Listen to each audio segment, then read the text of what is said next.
Hello everybody, this is AK. I'm back.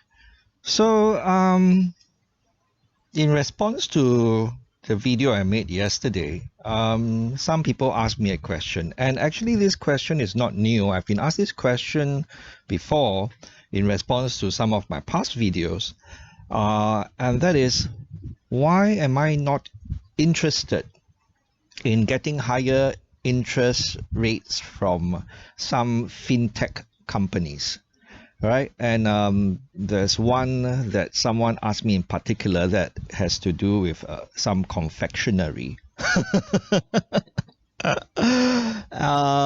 And I mean, my response was kind of tongue-in-cheek lah. I say, well, I only know that chocolate's for eating. I didn't think that chocolate is for saving or for investing.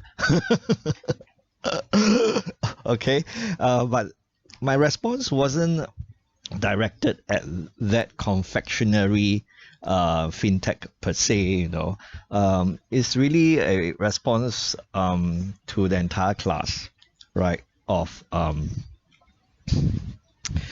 the thing is, when we are offered something like, say, oh, you are going to get 4.2% per annum, much higher interest rate than if you were to save the money in a bank, or much higher than if you were to buy T-bills or Singapore savings bonds, that kind of stuff, or much higher than if you were to do voluntary contribution to your CPF, 4.2%. That is going to appeal to many savers.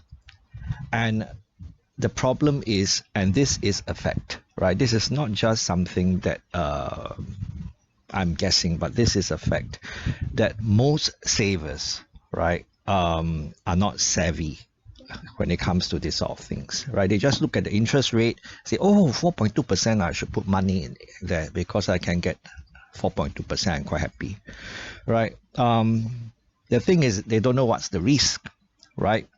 For start, such products are not covered under SDIC, right?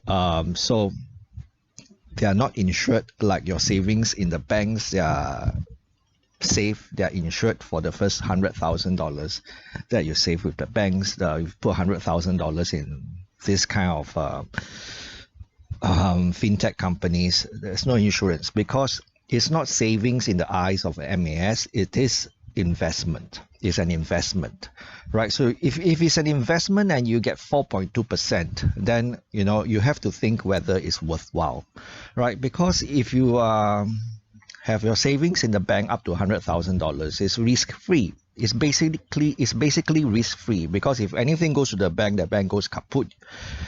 Insurance will pay you that $100,000. There's no risk to your capital, right? There's no risk to your capital. Then, of course, if you buy T-bills and Singapore savings bonds, risk-free. Well, you get your interest, but there's no risk. Don't have to bear any risk, no volatility. And if you were to do voluntary contribution or top-ups your CPF savings, your CPF account, well, that is a quadruple A bond issued by the Singapore government, 100% risk-free, right? And the SA, you get 4% per annum. But of course, what you're sacrificing is liquidity, right? You can't withdraw the money as and when you want, unless, of course, you are like me, going to be 55 soon. Then money in your CPF special account in excess of the full retirement sum, you'll be able to withdraw whenever you want. So always ask what are the risks, right? And whether the reward that is being offered is sufficient, right? So if you were to compare putting money in this fintech for 4.2% return, and then if you could put in something that's risk-free,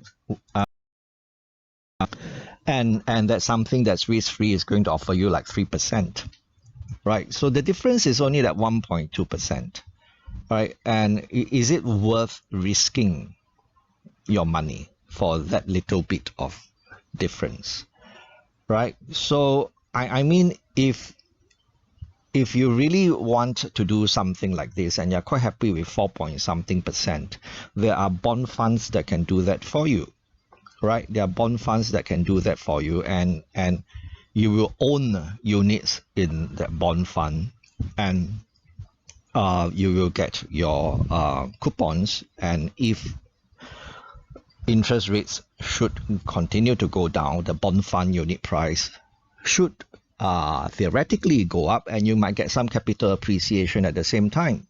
So you get paid your coupon and possibly get some capital appreciation at the same time, which is probably a much better option than putting money in a fintech company for that 4.2% per annum, right? I simply cannot see how these offers are attractive. I mean, to some people it might seem attractive. I mean, ignorance is bliss until something wrong, something bad happens. So no, not for me, right? And it might be for you. I know there are many YouTubers who are promoting products like this, but you must also remember, never ask a barber if you need a haircut, because these YouTubers, they are usually sponsored, right? And they get paid for promoting this kind of things. So it's just like those schemes, right, to invest in certain things and to make money, and these people who promote the schemes, they will say they also put their money in the scheme to show that they believe in the scheme, and they have skin in the game. But at the same time, when they refer people to these schemes, they already get paid. They'll get paid for it. So their level of risk, can I say, is a bit lower, because right, in a way, but is going into slightly controversial territory here. So I think I should stop. So anyway, if AK can talk to himself, so can you. Bye bye.